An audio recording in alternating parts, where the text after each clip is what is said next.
Our community has seen a significant change in leadership in the past few years. 4 of our region's largest and most significant institutions, Cape Fear Community College, GE Hitachi Nuclear Energy, PPD, and UNCW, have all seen new executives take charge recently. We are honored to have those 4 leaders with us today. We have 3 goals today for our discussion. First, we'd like to get to know each of these executives a little better as individuals, where they're from, their career paths, most importantly, why they rely on the Business Journal for their sole source of business knowledge. Second, we'd like to get a better idea of their goals for each of their institutions for the next few years. And third, we'd like to spend a decent amount of time today talking about leadership, specifically what principles these 4 people use to lead large, complex organizations. If you'd like to ask a question today, please text it in or have somebody at your table text it in. The number to send text is inside your program. It's 910-264-8955. Please include your name and table number with your text along with your question. We'll bring microphones around to as many people as possible so you can ask your question directly to the panel. So our quick introduction of the panel. To my immediate left is Dr. Gary Miller, the Chancellor of UNCW. Next to him is Caroline Rita, the CEO and President of GE Hitachi Nuclear Energy. Next is David Simmons, Chairman and CEO of PPD. And on the end is Dr. Ted Spring, President of Cape Fear Community College. If we could please have a round of applause for our panel.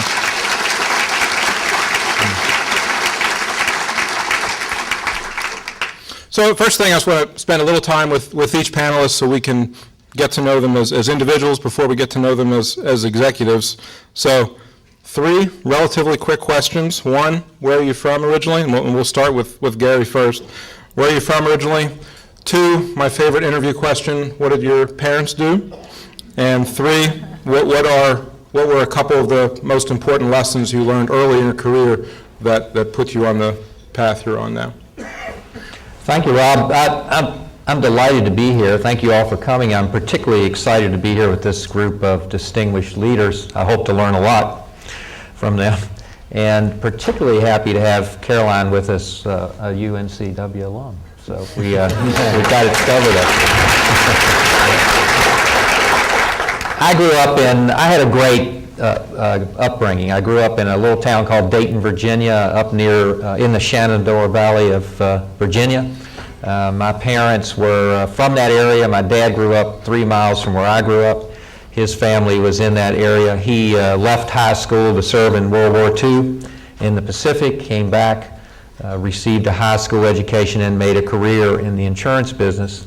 My mother was a part-time teacher who had a year or so of college. I had 2 brothers. All 3 of us went to college and got PhDs, which was something my dad was very proud of but didn't really understand because he couldn't figure out what we would do with that. And we didn't have a really good answer for it. One of the things that I learned from them, and it really is the first leadership lesson that I had, was be curious and make sure you work with people around you, have a good team, and count on them. Both of my parents were great service members of the community. They were followers, they weren't leaders. But in the way that they followed, they made a reputation for themselves as people in the community who got things done. And so that was a great lesson for us, and that's where I started and where I came from. Great. Carol? So can you guys hear me? Yeah, come on. So I grew up in Kansas City. I was actually born in Louisiana, so my dad was in the military, so we moved around a lot. And nobody asked me what my parents do. They all seem to know. So if I look around the room, there's a lot of people that are, touched by my mom and my 3 sisters and my brother. My dad is maybe a little less known. He still lives in Kansas City, and he owns a fireworks store and operates that in the summer and turns that into a Christmas toy store during the winter hours. And so I have a 15-year-old son, and my dad did ask him to come out for the summer and try to help him with that. That's how I grew up. It's actually working in the fireworks business when I was younger. But we moved to Wilmington when I was around middle school, and we've been here ever since. So I consider myself Wilmington and North Carolina native. My mom is here, and my 3 sisters are here, as I mentioned. And she owns her own company. And so a lot of you in the room may know her, Keller's Incorporated. And it's a fire protection system, and she deals with a lot of the same, customers and clients that I have. So every year I have to fill out a conflict of interest, and she was in business before I was born, so it doesn't overlap. And so she's been a great role model for me. And I started, my first real job was actually working at the salt works, so over there by Bradley Creek. And the first thing that I learned was customer service. So back then, minimum wage was very, very small, so you didn't pay your bills to go to UNCW if you weren't doing a good job. And I was lucky enough as I went to UNCW to be able to participate in the work-study program or internship they have at GE, and then I never left. So I'm a 30-year GE veteran, and I really learned the value of trying different things as I've gone through my career. And UNCW has always been that base, and where I got my computer science degree, and I'm very proud of that school. And the North Carolina school system, I got my graduate degree at NC State, and GE was able to support me in that, or a big company that believes in continuous learning. So having both of the colleges here is a big deal for us as well. Good. Did I get them all? Good. All right. David? Well, I grew up in Wheeling, West Virginia, which is near Pittsburgh, Pennsylvania, for those who are challenged with geography of West Virginia. And it was right on the Ohio River. This is an area dotted with steel mills and coal mines. And now it's shells of steel mills with still coal mines. And my mother was a school teacher, and my father was a manager in one of these steel factories, as most people were for their employment. The kind of lessons that I got from my parents probably boil down to two things. For my mother was read a lot, keep reading, learn, facts are facts. Things won't become a certain way in the future just because you wish them to be that way. Things will be a certain way because of hard work and facts. And from this coal mining and steel industry and blue collar background, hard work was something that was just pounded into everybody in that region. And those two things kind of helped me find a propensity for mathematics. I was able to attend Carnegie Mellon University in mathematics, and I started designing computer systems of all things. So that kind of takes me up through my upbringing. Well, good morning. My name is Ted Spring, as already been told. Very interesting background for me. I grew up in upstate New York, up in the Adirondack Mountains. A lot of times when somebody tells you that they're from New York, you think of the big city and cement and sirens and all of that, and that was not true where I grew up. Small town, probably about 800 people. Our high school, kindergarten through 12th grade, had about 290 students. We had the largest graduating class in the history of the school. There were 23 of us. Another interesting fact was that the closest hospital was 54 miles away, so if you were going to get sick, you had to plan ahead. A very interesting childhood. We were free to do basically whatever we wanted to do. There was a tremendous amount of freedom, and I think that really pushed my interest in terms of where I later moved in terms of moving around the country. I've actually lived in 11 states. It's taken me a long time to find this great state of North Carolina. Really enjoying it here. Started out in New York and lived in Vermont for a while, and went to school in New York State, graduated from a community college. I'm a first-generation college student, and then went on through and got a bachelor's and finally my doctorate in Maryland. My mother and father learned a lot of lessons, and like David, hard work pays off. And I think persistence and hard work is what it's all about today, and I think that's what leadership is about as well. So at what point, now you're all leading large institutions, and you're very high-profile jobs, and you think you all started off with fairly humble beginnings. It's not like you're from a long line of high-profile CEOs or something. At what point in your career did you say, hey, I may be able to to do something like this. I may be able to, to be the head of a large organization. I'm kind of making the assumption, by the way, that you have had that realization at some point already. But if not, you could have it today. I think I was about 10, probably about 10 years old. I worked for my uncle during the summer, my brother and myself. I was 10, my brother was 11. I mentioned it was a small town in upstate New York in the Adirondacks and very secluded.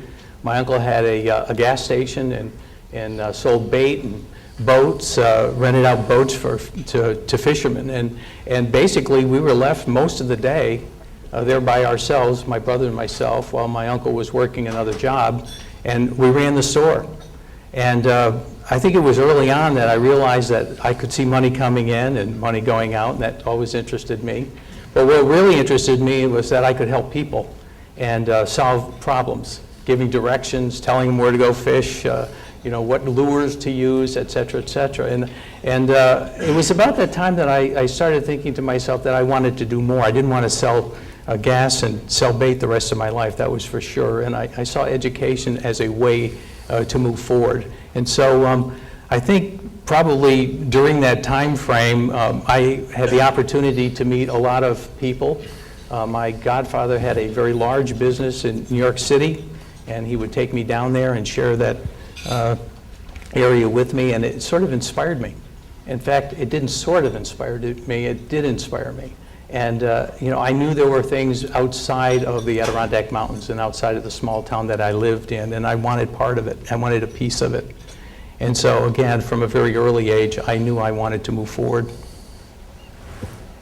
Mine was a bit later. I wasn't 10. It was 2000, actually. Not so long ago. And it was again, based on where I came from, my dream was to get out and being mathematically oriented, design computer systems, and maybe run a group of technologists, and that was my aspiration. And by 1996, I'd moved beyond that. I was living in England, running a group across Europe, Africa, Middle East, and Asia in the technology front. And I got a chance to go to Athens, Greece, and run Pfizer's operations in Greece, which was at the time a $100 million business and about 200 people. And so I went down. I don't speak Greek. I don't have Greek in my background. Mersef was trying to teach me, but it's a struggle for me.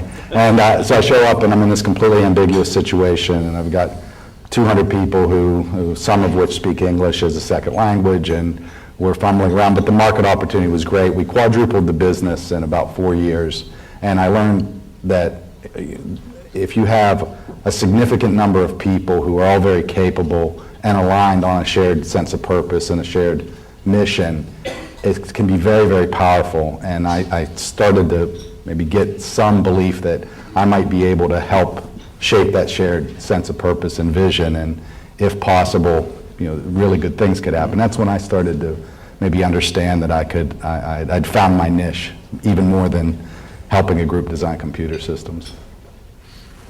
So mine was about 2 months ago. And, Bob asked me if I could come to the power breakfast, and I said, "Ooh, I've made it."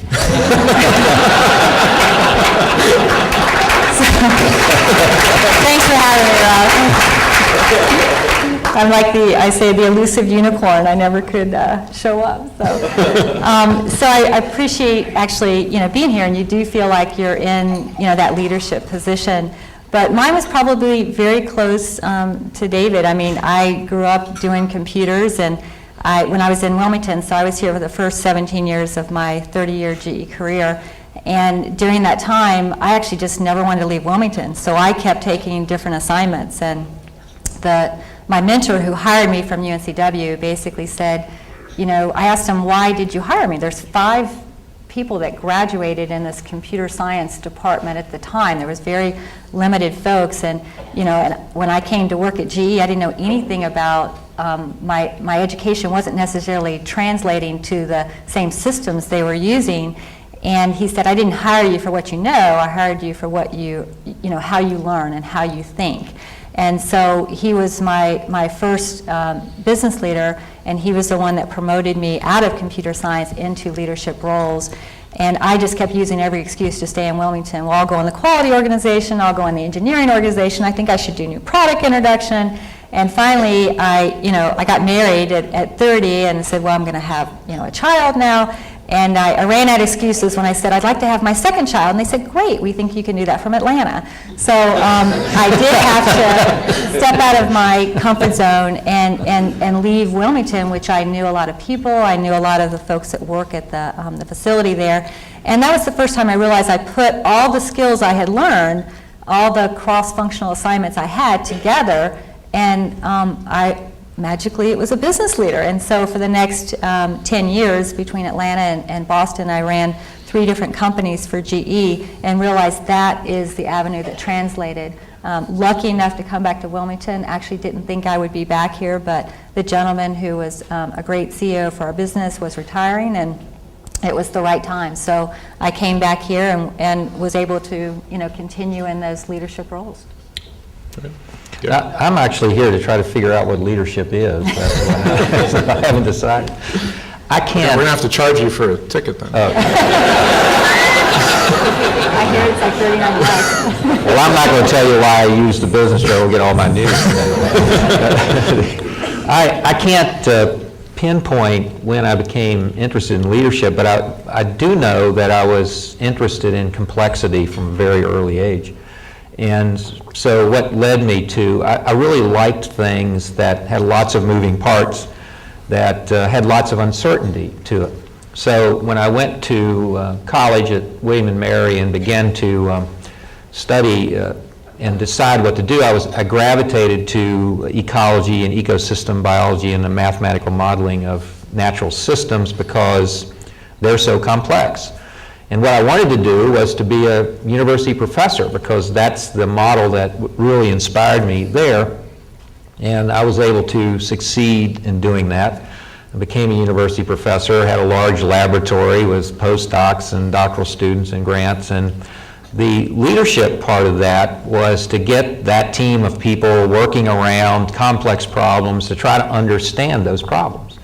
Well, and that was exciting. Although we spent a lot of time in the field, I spent a lot of time by myself in various remote places in the world, and I've got some interesting stories about those. In some cases where nobody actually knew where I was. But by chance, we had a coup d'etat in our department, in the biology department, and the dean said, "You're going to be the department chair." And I put him off. I said, I'm not going to be the department chair. I got too much work to do. We're in the field. I got a grant proposal to write. We got these dissertations. And after about the 3rd time, he said, you're going to do this. And what I discovered was there was a whole new level of complexity when you added human problems to And I became fascinated with complex organizations trying to move through uncertain environments, and became very interested in how to interpret that to the organization and get the organization to move. And so that led to various positions in higher education where I was able to take more responsibility in doing that. And frankly, right now in higher education is one of the best times to be in the business if you're interested in uncertainty. And if you love the institution and you find a lot of joy in trying to interpret a landscape for a very complex organization and move it through that landscape while retaining part of the organization that you feel precious. And so I grew into leadership because of my interest in complexity and organizations and teamwork, and that's what I'm doing here. So. Right. Well, let's spend a little time talking about each of your organizations and your plans for the next couple of years. I think maybe if you could talk about what you've all been in your positions now for some time, some a little longer than others, but you have a good sense of the organization, good sense of the community, and what would you say are your 1 or 2 main goals? If you could be back here in 2 or 3 years' time, you would like to say we accomplished these 1 or 2 things? Are you talking beyond survival? Sure. Well, I think it's not as simple as understanding a goal in higher education. There are there are a couple of forces right now in play that are new under the sun for higher education. One is, let me just tell you what the three of them are, and the goal is to get this university through this and come out the other side as a better place and a place that continues to excel. One of them is the view that higher education is a commodity, and that you can buy pieces of it and patch it together and move forward. That's new. That's something that, and coupled with that is a declining public perception about the value of a degree, which I think most studies have dispelled. Another is the whole idea of what a career is. Careers are very different than most people think of them. Most of these kids we graduate are going to have 15 to 20 jobs before they're 34 years old. And most of those jobs haven't been invented, and they're using technologies that are emerging. So higher education is really trying to hit a moving target. And then there's this issue of technology and how it is able to decouple spatially teaching, learning, and credentialing. Those three things are every higher education institution is facing in North Carolina and the rest of North America. So the goal for UNCW, one of the best and most selective institutions in the state of North Carolina, the third best graduation rate in the state, third best retention rate in the state, is to navigate through that while retaining what's precious about higher education and what's been good about higher education since World War II. So our goal is to retain that quality and to inform the higher education enterprise about how to do that. And there are many, many goals under that we work on. But in general, that's our challenge. And so as chancellor, my role is to interpret this landscape to you and to our campus community, and then organize our strategies to get us through that while we interact with a bad economy and declining state support. So that's the overall goal. It's a huge opportunity, though, because what we expect to happen is we're going to come out better and more engaged with the community. More known nationally and internationally for the kind of programs we offer, and continuing to produce graduates that can operate in this new flexible career model. So that's our goal. So, Gary, I'm trying to help. So my son just turned 15. He's at journalism camp at Chapel Hill this week, and he will be back to UNCW entrepreneurship camp next week. Yes. So we're trying to get the new generation in there. So GE Hitachi is, it's a joint venture with another global player, Hitachi, who has 350,000 employees, a big technology company in Japan. GE is 60% of this joint venture, which is also 300,000 employees, a big technology company. So, that's what we're about, is technology and really, inventing, new things that, are going to power the world. I mean, we're an energy company. We have about 3,000 employees globally, 2,000 of which are here locally, because this is where our headquarters is located, moved from San Jose, California a couple years back. And our two big objectives, we fuel and service existing nuclear reactors today. 20% of your power in this nation comes from nuclear power. So when you turned on the light switch this morning, there's a 20% probability it came from Brunswick Power Station right down the road. And our objective, you might have seen in the news recently, we won a big order for a new plant design, the latest generation design, classified as the safest reactor in the world from our regulator, and that was for a development agreement, a multi-year agreement with Dominion Power, so in Virginia, just 4-hour drive right down the road. And so to accomplish, designing and building, to, commercial operation date for a nuclear power plant, it can take you anywhere from 10 plus years. And so the next 3 years are about us helping with that design and licensing for this new reactor design, again, located right here in Wilmington. So, we're looking for skill sets that are going to help us do that, and we have probably about 100 different jobs that are, open today. And being successful at executing on this first phase will determine whether or not we go forward and build a unit in Virginia, in 3 years from now. And so that, I want to be sitting here 3 years from now saying we won the contract to actually go forward and have construction. I'd say the second thing, and a lot of things you read about in the press about GE Hitachi, is our global laser enrichment process. So as a technology company, we've created generation 4 out of 3 generations. So 4 is the latest technology to be able to use lasers to enrich uranium. So it's a big deal and a big breakthrough for the U.S. And our technology. So we're really investigating how do we get that product to market. So what's our commercialization strategy? And again, the majority of the team that works on the design and engineering of that, work locally here in Wilmington. So that's going to be a more immediate term goal, is to make the decision of how we bring that to market. And our longer term goal is really developing the new power plants of the next generation. So on the laser enrichment, so my understanding is if that goes forward, that would be the largest investment ever in the history of GE? It would be the largest investment, and you think about a lot of the media you read on GE, and we're investing. Our aircraft business has decided to invest in Asheville, North Carolina, and they'll spend $100 million. You hear about opening, wind businesses for $600 million. So, these numbers begin with a B, and so they are large investments for GE, and which is why we can't do many at one time. Because I will tell you, the new plant design we're working on is the largest new product introduction in GE, and that's a big statement. And so that's the big dilemma with nuclear, is it's a very capital-intensive business, and and it's a tough industry right now to be in. And so making those business decisions aren't made at my level; they're made at the chairman and the board of GE's level to decide if that's where they're going to put their capital and return. So if that project goes forward, what is the likely impact in Wilmington?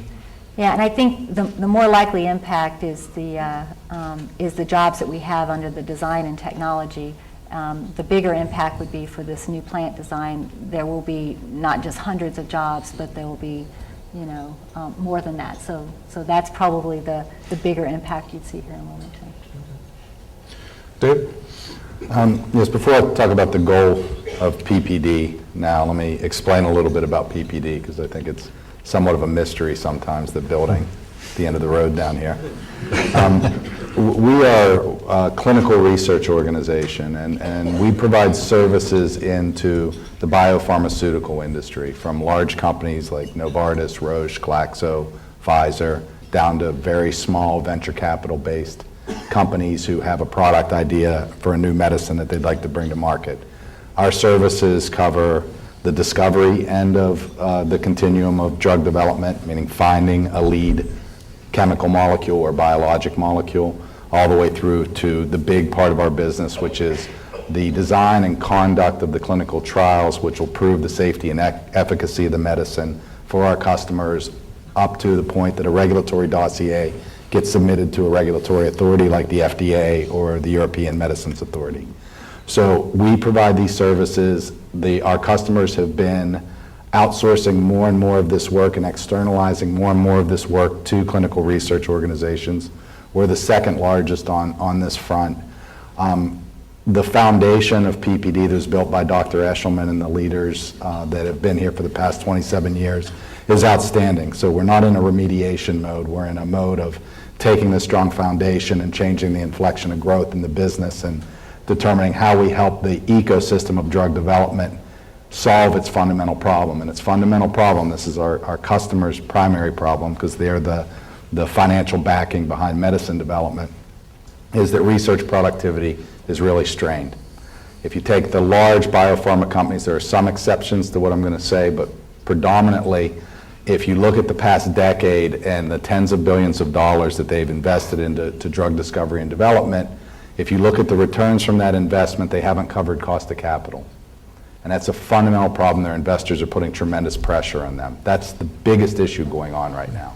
Society needs these new medicines. These companies are committed to it, but they've got a productivity issue around research and development. So our goal is for PPD, who now has a lot more volume of clinical activity and clinical development experience and activity than the largest biopharmaceutical company to take all this collective knowledge and innovate the process and the technology behind drug development to shorten this cost and time curve, so we can get more efficiency into our customers, so that productivity issue that they have, now they're more than covering cost of capital with their research investment. They can invest more flow of medicines will come to society. So that's the greater impact. Now, when you boil it to a financial sense, all that, if we solve that differentiation problem, then the ultimate result is going to be a tremendous amount of growth for our company. But the fundamental goal is around the ecosystem we're in and bending that cost time curve. Well, Cape Fear Community College has been in this community and has been an integral part of it for many, many years. And like Gary mentioned, higher education is becoming more and more complex, and so the same is true with what's happening here with Cape Fear Community College. We're large. We're over 31,000 students, credit and non-credit, which makes us the 5th largest, I believe, or the 6th largest in North Carolina, and one of the largest community colleges in the United States. We have a budget that exceeds $100 million. I believe we have around 700 or 800 full-time employees and probably employ nearly 1,500 individuals throughout the year. We are complex, and we're moving forward as quickly as we can with a very major project that this county supported some years ago with a $164 million bond issue. We're completing our Union Station building, which we hope to open up to the public probably sometime in September. Have everybody in to take a look and see what we've been able to accomplish with bond funds. It's a beautiful facility and one that will become iconic for downtown Wilmington. We've broken ground on the Performing Arts Center, Humanities and Performing Arts Center, and we hope to open that building probably around 2014. It's going to be a real wonderful addition to the venue for performance arts down in downtown Wilmington, and again, also will be an iconic building as you come in on 3rd Street. Additionally, we're hoping to build our Emerging Technologies building on our North Campus, which will house not only our veterinarian science program, which will be new to the college, but also HVAC and photonics and other industries related programs. In addition to that, we have flex space that will be built in there that will be able to address some of the needs of General Electric, for example. As they're expanding, we'll be able to accommodate training and new programs there. In addition to that, we're building at Surf City, and hopefully that will be breaking ground sometime this fall. So in terms of goals for the college, one is to complete our building program that is in front of us over the next few years. In addition to that, we've been holding listening sessions with our faculty, our staff, our students, our foundation board, and our board of trustees to find out how to poise the college to move forward in the next decade. Those listening sessions have resulted in a lot of good, solid observations and comments from all of those groups, and we've decided we're going to be working inside the box, not outside the box, to improve our customer service, our technology support, and our communications and marketing. Good. Let's take a couple questions from the audience. Table 38, David Howe.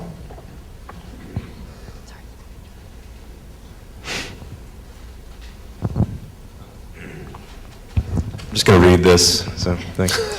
I teach part-time at UNCW early in the morning before I go to WHQR, which is where I'm full-time.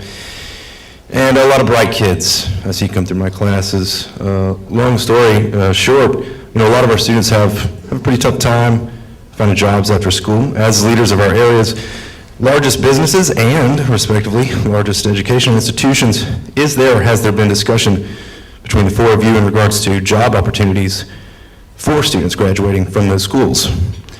If not, can there be? Thanks. Maybe we can start. We've had one recently. Yeah, absolutely. I can tell you Cape Fear has visited with everybody sitting up here in terms of their companies. We haven't had a chance to sit down with Caroline, but we were talking about that today. But David and I have met with other individuals from the college and have talked just about that. How do we support PPD in terms of the work that they're doing and projecting to do over the next few years? How can Cape Fear work with PPD and UNCW in terms of training. And we had talked about PPD requiring or credentials of a 4-year degree, and some of the folks that are perhaps graduating from some of the 4-year institutions that don't have the skills that they need to go to work for PPD can come to Cape Fear and take various allied health courses and then get in line to at least apply and be considered. Additionally, Gary and I have talked a lot about how we can work together on the entrepreneurial effort in the community and how we can share our staff and our expertise across campuses to help businesses in our community. We work every day with General Electric, both with nuclear and also with the manufacturing side, and those discussions continue. In fact, we're meeting next week to talk about how to expand our role in supplying workers to General Electric on the manufacturing side.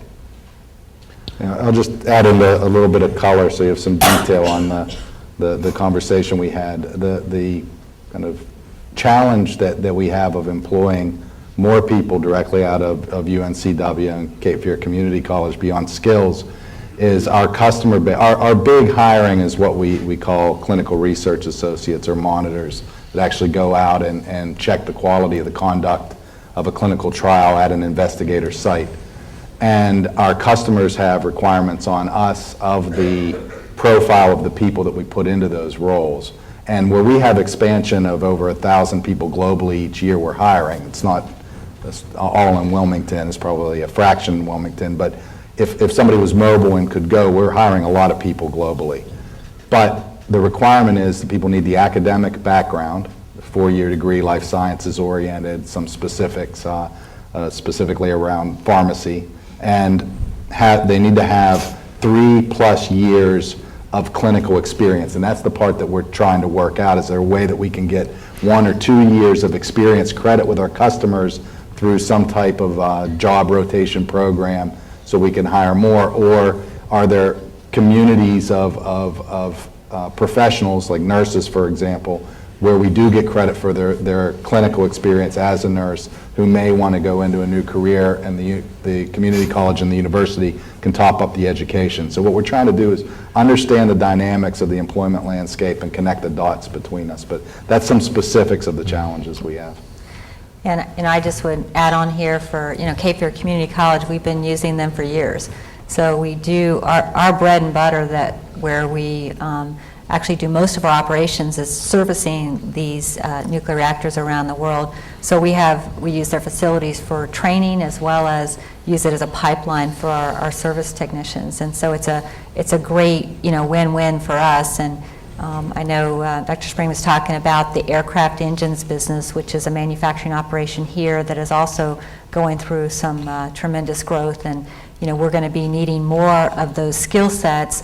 GE is really launching into a lot more of how do you get, local, expertise in manufacturing and state-of-the-art type of manufacturing skills and processes of today.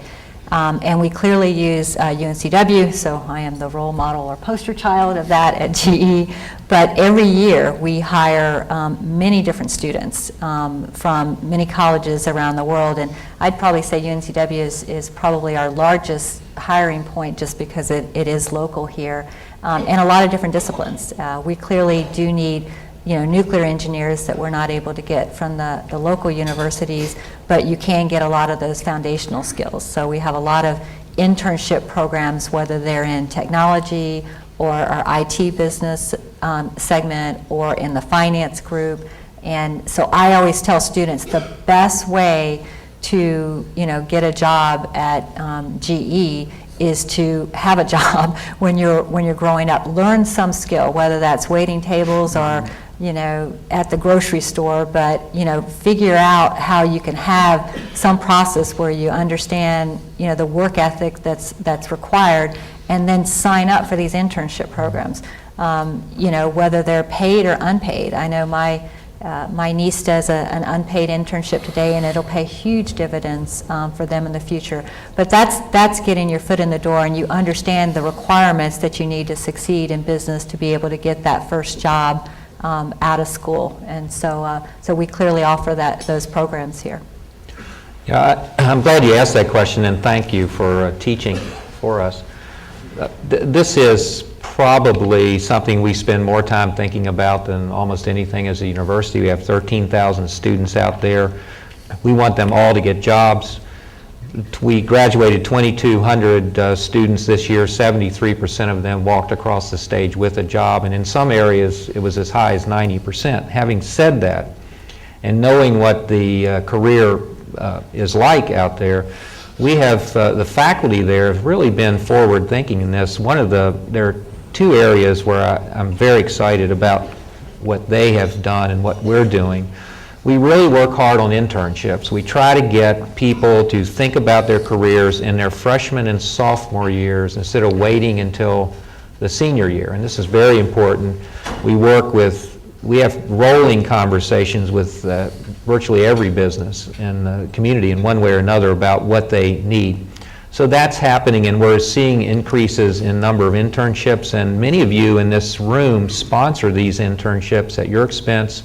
This is a really important service to educating young people for careers. The faculty has also put in what I think is a very innovative approach to learning. Every student now going to UNCEW has to have what we call an applied learning experience. This usually occurs early in their career, and it is designed to get them to think about their education in the outside world as soon as possible. It's embedded, it's baked into the curriculum. It was recently approved by the Southern Association of Colleges and Schools, our accrediting organization. It's a very unique program. This was invented by the faculty for this very purpose. And then we also have, and this is an emerging trend, our general studies curriculum is a competency-based curriculum now. It's so when you're taking one of the themes in that, you have to demonstrate competencies. We got this message clearly from the business community. These competencies in writing and communication, we're now measuring and beginning to measure in our students instead of just assuming that the course would give them that. So this is a huge issue for us, and it is one that we think about a lot, and it is a place where the university really benefits from broad engagement with the business community, because we have to know from our colleagues at PBD and GE what kind of students they're getting and how they perform, and we have to be able to react to that. It's a great question, and thank you for it. Just as another comment, Cape Fear has probably around 4,000 to 5,000 students in vocational technical education, and that's a course of study, of course, where they apply their knowledge in the classroom. So we have nurses that have clinical experiences, nursing students with clinical experiences in our local hospitals. We have EMT with clinical experiences. We have automotive working on real cars. We have our dental hygienists working on real teeth, and on and on and on. So, we are absolutely a hub for preparing workers in this community. We've been doing it for many, many years. Okay. Next question from Jim Roberts, table 13. And by the way, if you haven't met Jim yet, he's the new director of the UNCW Entrepreneurship and Innovation Center, so he's a good person to know. Jim? Thank you.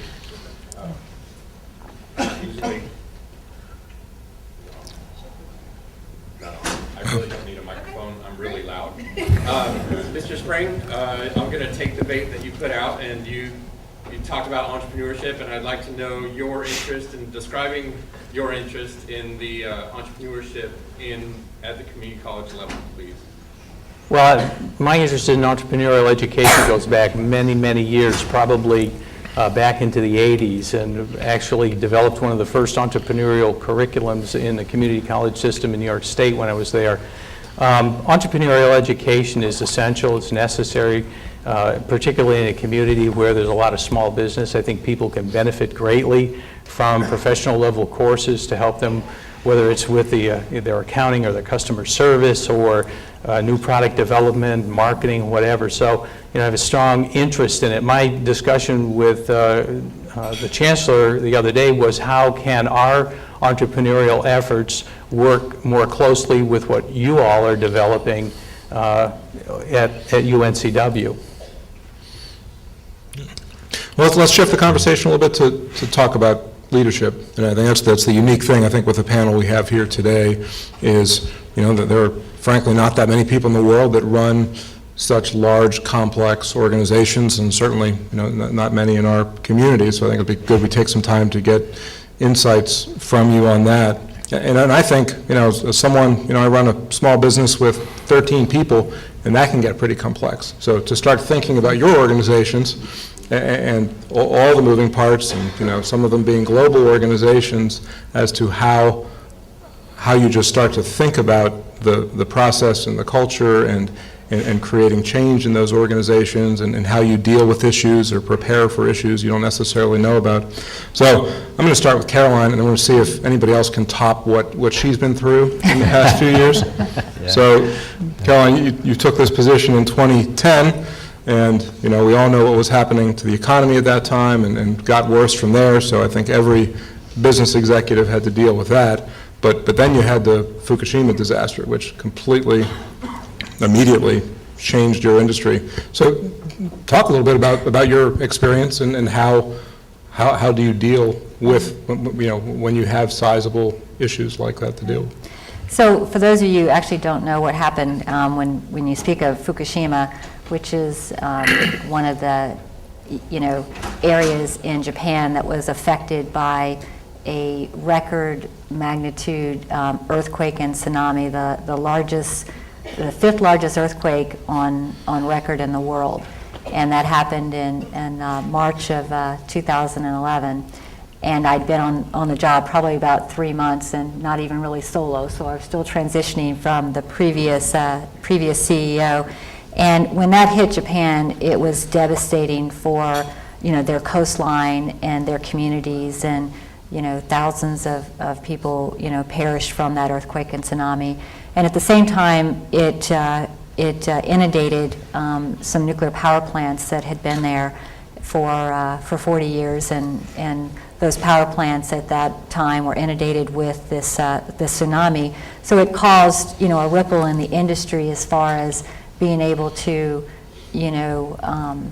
to look at the industry and say, is this an industry we want to be in when something like that can happen and destroy an asset that they're using to generate power. And Japan is a very small landmass, so you think about that, them needing a power source such as nuclear to be able to operate that gives large baseload power is a requirement.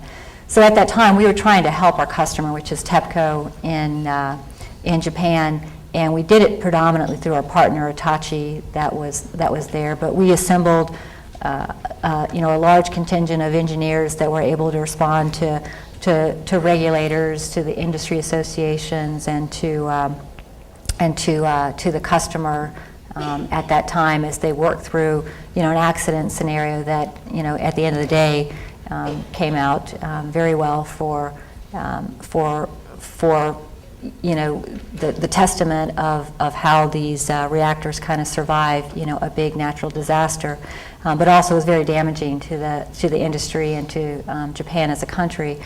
But during that time, I know when we were assembling a crisis management team, and I'd operated on a crisis management team back when they had the terrorist attacks on New York City, years ago. And I learned from that experience to what you need to do in a crisis. But the biggest lesson I learned initially was about delegation and empowerment. So the first thing that happened as I wanted to run the crisis center to respond to this event was my team fired me. They said, well, we really don't need you in this position of running the play. We really need you in this position of communicating with the stakeholders. So whether that's inside the company, outside the company, or our employees that really want to know what's going on in this environment. And so, originally I was like, wow, I'm not valued here, but it was it's lesson 101 in leadership. It's delegate, empower, hire the right people, and get out of the way. And you do that whether you're running a big project, normal operations, or whether you're running a crisis in your industry. So we had tremendous credibility in the industry after this event, and how we've worked with all of the stakeholders involved. And we were able to look our employees, in the face, and I remember it was a crowd of a larger group than this, to basically say, we're going to work together, we're going to support our customers, do the right things, and we'll come through this in good shape. And we've worked over the last 3 years to hold true to those promises. And I remember we communicated every single day in a lot of cases, and certainly every single week in the times following. And that was probably the biggest thing. A lot of people can handle situations if they know the information, and you can never underestimate people's ability to absorb bad news and be able to deal with that, provided they can hear that information and then know how they can help. And so communicate. Anybody top that one? They're still trying to figure out what I said. Actually, I think it'll be interesting just to stick with something that's been in the news more recently. I know, Gary, the university, you went through a big review recently with the athletics program.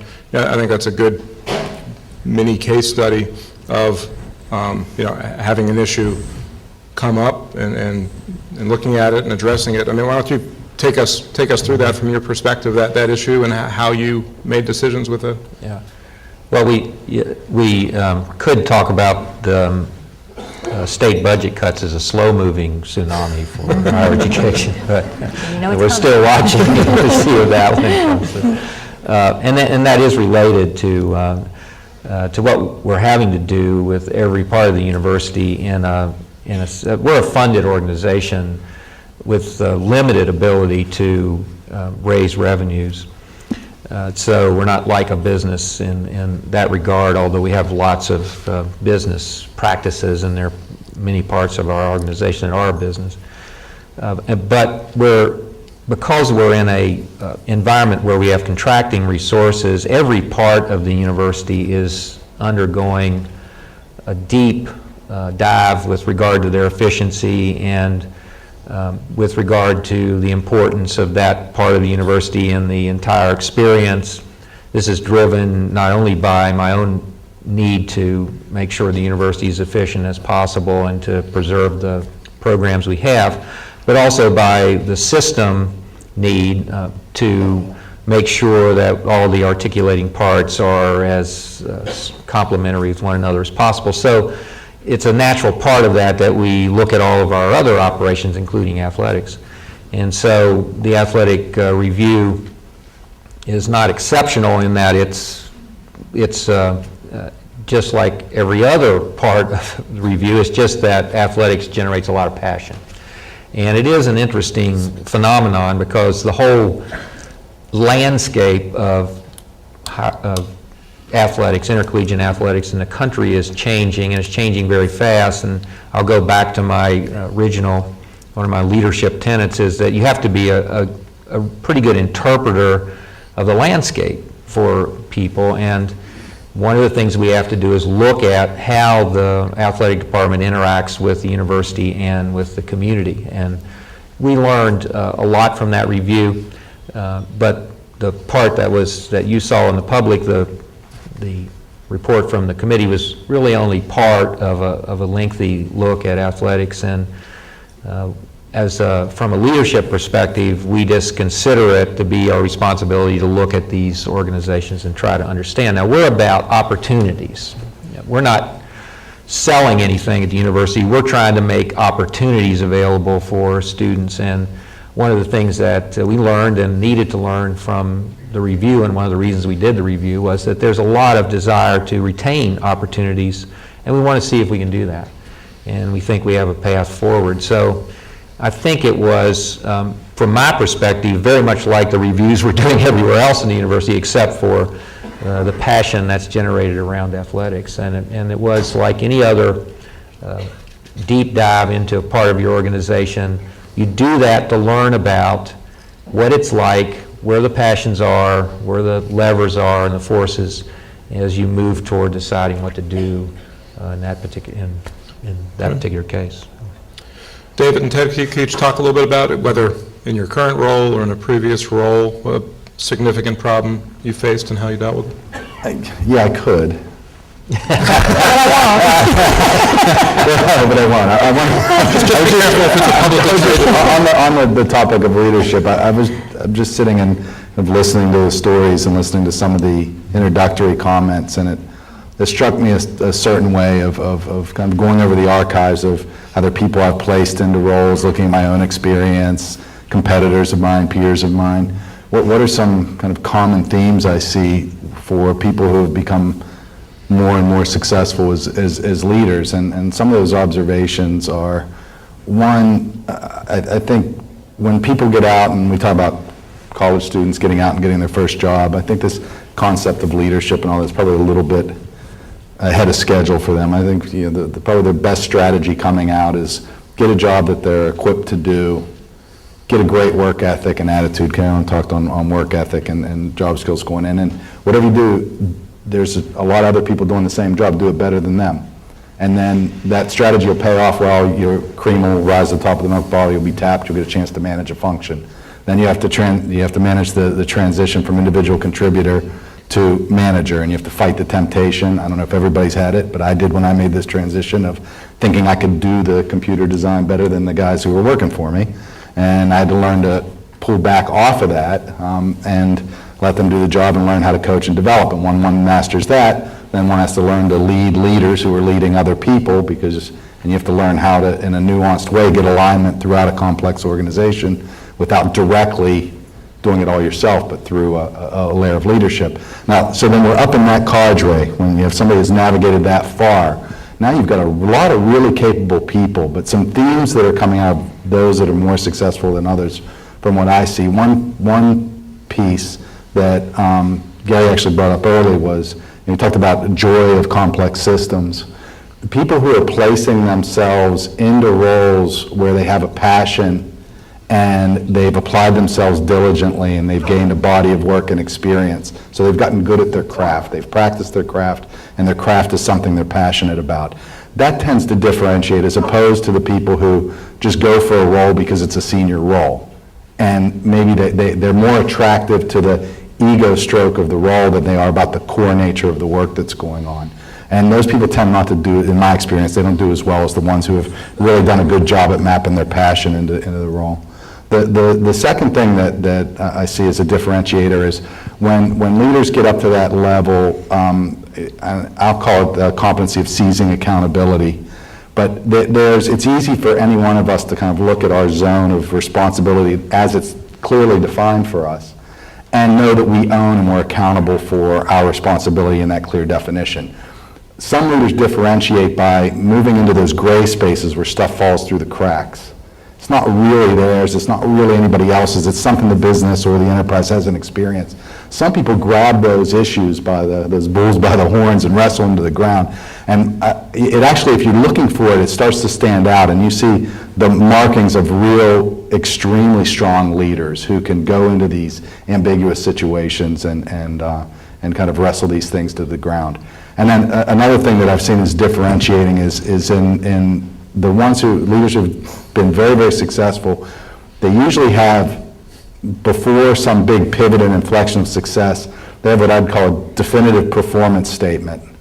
Their body of work, it's not just that they ran something big and they administered it well, but when you look at what they did and their organization did, you kind of sit back and say, wow, I didn't think that was possible. And that always looks different. I mean, it could be somebody taking a shrinking business and all of a sudden their organization comes up with a new strategy and they hit an inflection point of growth. It could be, here cracking the nut of entrepreneurialism and generating job growth in Wilmington, and you kind of, whatever ecosystem that could pull that off will have leaders behind it, and you kind of look at that, and that's usually kind of indicative or causal of somebody who's going to do much better. So rather than give the problem statement, I mean, just from what I've seen in my experience, these are some of the themes I'm seeing of differentiations amongst leaders. Good. Ted? Comment I would make is that, going back to what David said about passion, I think passion for leadership is what it's all about. That's what makes the difference in any organization, any department, any area that you're managing. Passion is by far, I think, at the top of the pile. also want to mention communication, like Carolyn did. I think communication is the oil that makes the organization function well. We recently had a challenge, and it's ongoing at this time. There's no definitive response as of yet, but our marine science program lost $347,000 in funding. It's an integral to that program development and sustainability for that program, and we needed it. And with the help of and guidance of a lot of people working at the college, good people who knew their jobs, we were able to get the word out very quickly to our constituents, to companies throughout the world, and also our legislators, our foundation, and our board of trustees, and our students, and everybody rallied around the need to bring that funding back to support that program. And as of today, it's looking pretty good. We can't say it's a done deed yet, but it's the community support, the communication, the college being able to get out there and to tell our story about what that program does, and that it puts people to work. That was so important and so critical in the solution for us. Okay.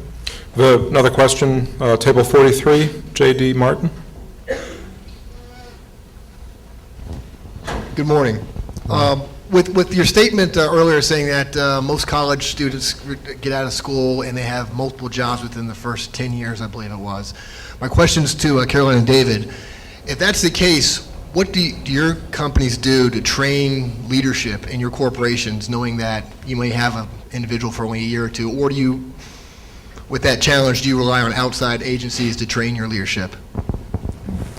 I mean, GE is a big training organization. As I mentioned earlier, you know, we hire people for how they learn, not necessarily what they know. And I personally have been through a GE training program almost every year of my tenure, and at different stages of your career, it's different training aspects. You may have more functional or technical training, you know, earlier on, more leadership training in the middle, and executive training at the end. And I mentioned these intern programs. So the programs that we have, they are specifically designed to continue that education. And so when you hire somebody, I call it it's the F&P, the Financial Management Program. You know, they will get different experiences not only in our business, but they may take an assignment in another GE business, rotate for 6 months, and then another business and rotate for 6 months. So they get to see many different aspects, so you can call it on-the-job training, in addition to how we supplement that with classroom training. And our previous chairman, Jack Welch, who was, you know, our training center in New York is named after him, and it's been there for decades. And you know, I use that, and that's all the way through the ranks. So not just folks that are coming in new to our business, but also at, you know, my staff level. I have 2 of my staff members in Thailand today, and they'll be there throughout Southeast Asia for the next 2 weeks. They're not learning anything about our business. They're just learning about global economy, the world. They get, you know, their business card gets them into other business areas that they're allowed to talk to other leaders about how they grow. And so it's an experience. So we value that experience and constant learning. So we will get it from our own instructors, we'll get it from external, you know, businesses, other customers that we deal with, and then we get it from, you know, technical third parties that we may use. So it's a collection, and it just depends on your stage in the company. And it's a big retention tool, and it's a big attraction tool for GE. When somebody can feel like they're always learning that new skill, you know, people like to hire folks from GE. I look at, you know, Corning and PPD, and I look at how even within the business community, how a lot of the skill sets that we work with, people translate from different jobs, and we actually like that. We encourage people to take other positions and come back to us, and that's just another learning opportunity. I'll come over and recruit a little bit after this. You go right ahead. I won't tell you who I met.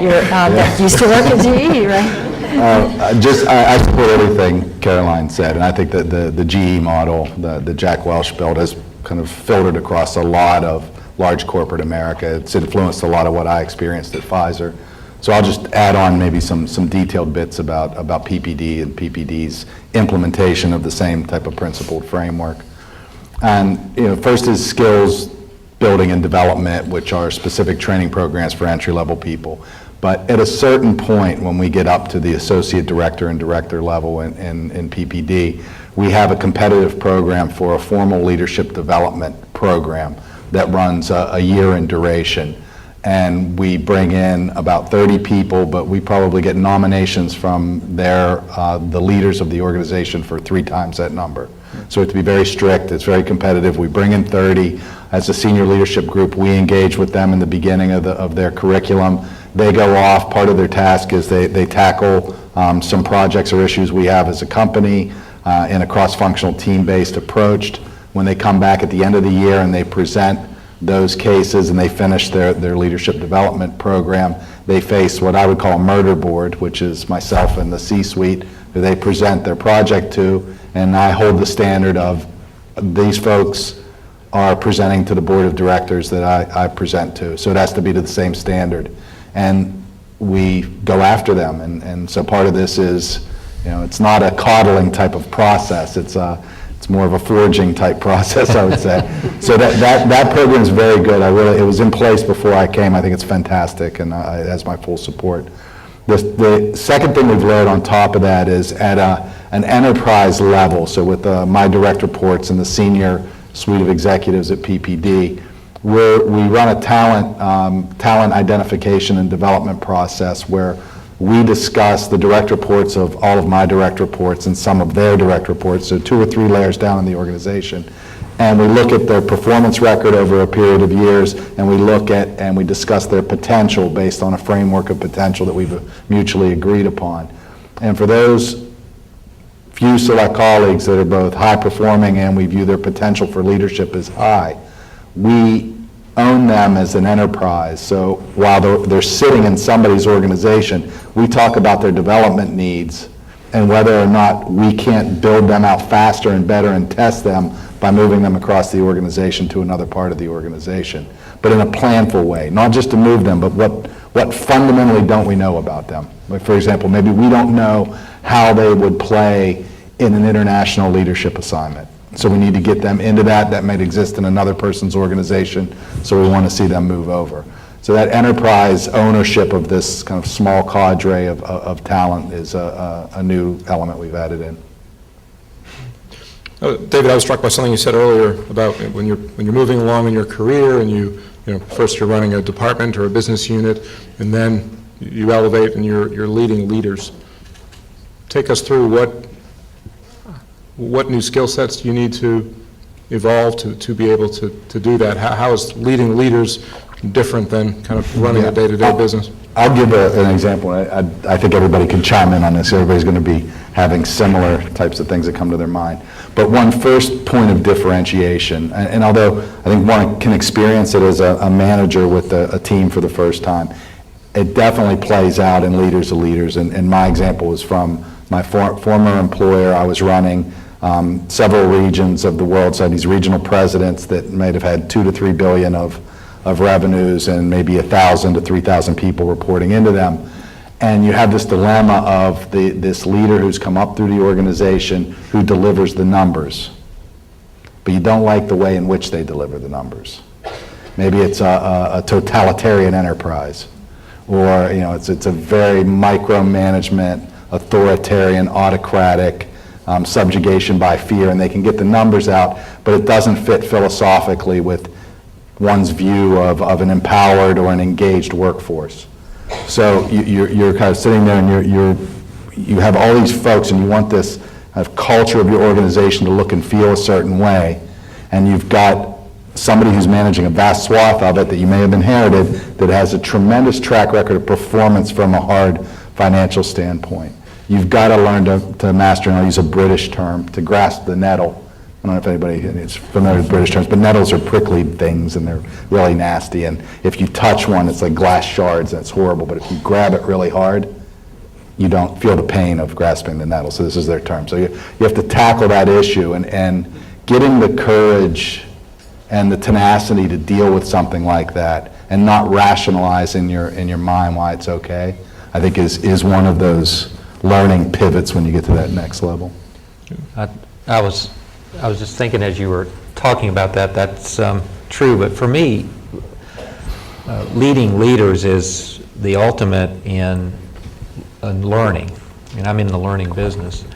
And what I had to do, and what I think I continue to do, is to make sure that not only do the leaders fit the culture, that's the issue David just talked about, but monitor how I'm learning from those leaders, because they are in charge of huge and important parts of the organization, and the way I interact with them has got to be,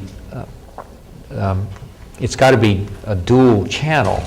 It can't be receiving information and then making a decision. It's got to be a discussion about what they mean by that, what their feeling is about it, what the data are, what the analysis, and so it becomes a miniature classroom and seminar, and that's actually fascinating to me, because every time I talk to one of our leaders, and we're blessed to have a great team of leaders at UNCW, they're educating me about their environment, their literature, what they know about that part of the organization throughout the higher education enterprise, how it relates to UNCW, how it's going to play to our constituents, and how we use that information to make a decision. So that's just one aspect of leading leaders that I think about a lot when I'm working with mine. Yeah, I completely support that. And I mean, adding into that makes me think the other opportunity one has when one gets to lead an organization through a layer of leaders, there's a bigger opportunity to leverage diversity at that level than a manager of a functional area that's very similar to itself. When you're running an enterprise, you've got areas that you know deeply. You probably are expertise in one of those areas, but you're managing a set of experts across those disciplines. That dialogue is important, but also getting a team-based process where everyone can opine on enterprise-wide issues, Right. whether the diversity is experiential, whether it's gender, whether it's race. I don't have a technical definition of it, but there's an opportunity to take all these various perspectives and come out with a much better strategic approach than what would have come up with oneself, or just delegated it to the primary point of responsibility in the organization. And I think that's a learned leadership skill, at least Yeah, for me it it is. has. I didn't just have it. I mean, we all have ideas. I mean, I come to any problem with ideas, and when I think of them, I think they're great. But what I always have a doubt in my mind. yeah, well, I have enough of a doubt to ask myself to learn something from the people who, and so often we'll have discussions where, and this is something about empowering other leaders, because they have to be able to say, that's a great idea, Gary, it just isn't going to work here, you know, and here's 6 reasons why. And then you have to be ready to learn from that and change your mind. We got time for one more question. Table 25, Fred Myers. Right behind you.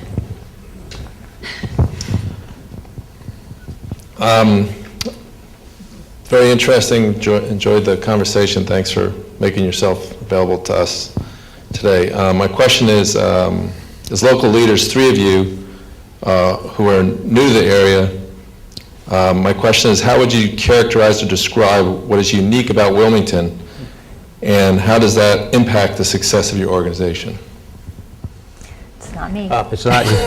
When you jump in. Well, we are, I'll just say that the Board of Governors of University of North Carolina has approved a mission statement for this institution that is North Carolina's coastal university.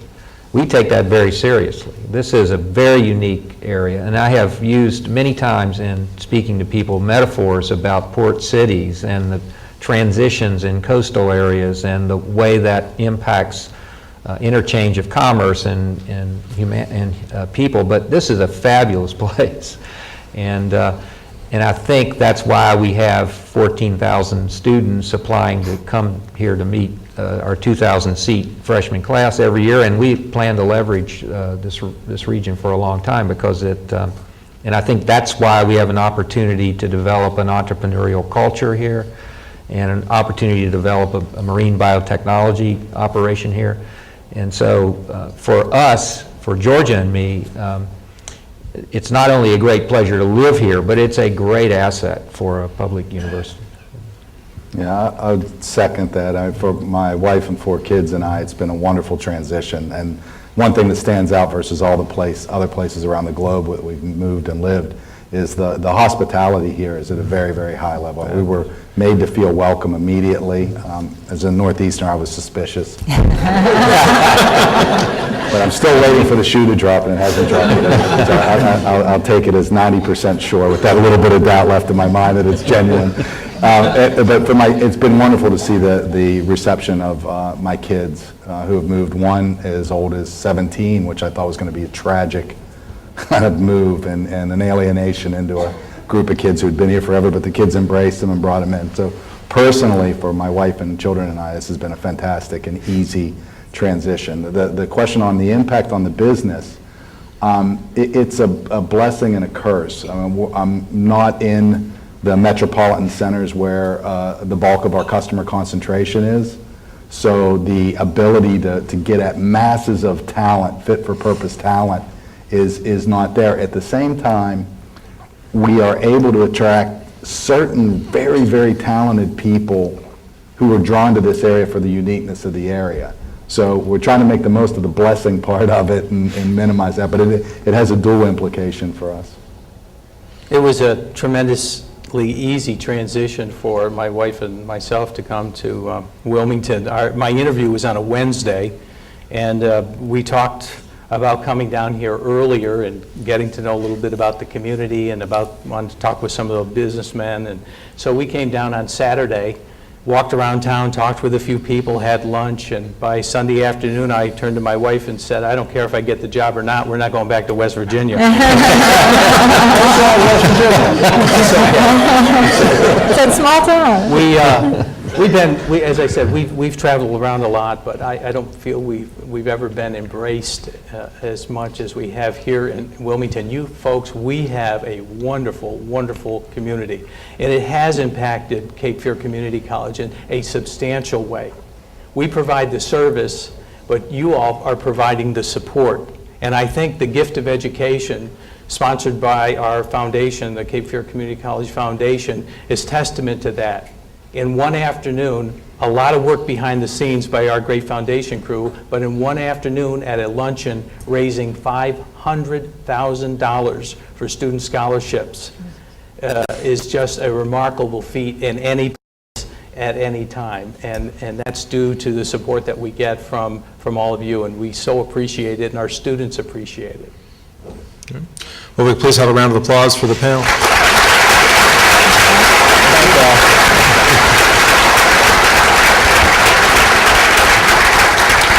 We always like to get our panelists some reading material, so we thought it would be appropriate to get them a book about someone else who also runs a large organization and seems to be doing a pretty good job. So, new book about Warren Buffett called Tap Dancing to Work.